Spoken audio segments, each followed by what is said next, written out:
Nagbukas ng Filipino restaurant sa Dubai si Daniel Padilla.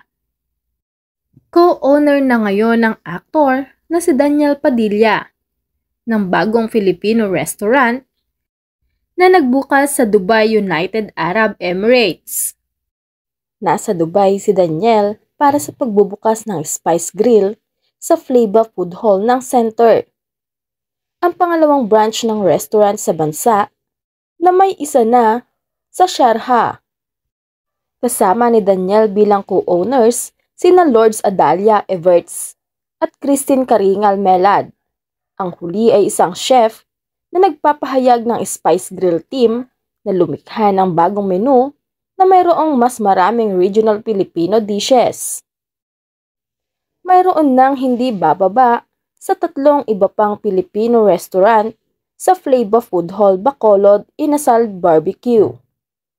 Kahit na ang Spice Grill ay dalubhasa sa pagkaing dagat at mga pagkaing inihahain ng Boodle Fight style. Malaki ang pinagbago ng lugar na ito at talagang kahanga-hanga. Noon pa man ay gustong-gusto ko nang pumunta sa Dubai at naisip ko ang aking sarili na magsimula ng negosyo dito. Sinabi ni Daniel sa pahayagang The National na nakabase sa Dubai. Ang buong lungsod ay binuo sa paligid ng walang katapusang mga posibilidad. At ang idea na anumang bagay na maaari mong isipin ay maaaring gawin. Sa pagbubukas ng Asian Fusion Restaurant, nakipaghalo si Daniel sa mga tagahanga sa pamamagitan ng pagpirma ng mga autograph at pagkuha ng mga larawan.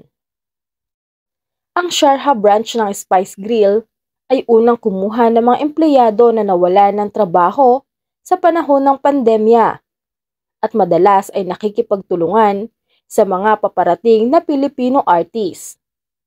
Isang Facebook user ang kumuha ng video ng billboard at habang sinusulat ito, nalampasan na nito ang 17 million views, halos 400,000 reactions, 42,000 shares, at 11,000 comments.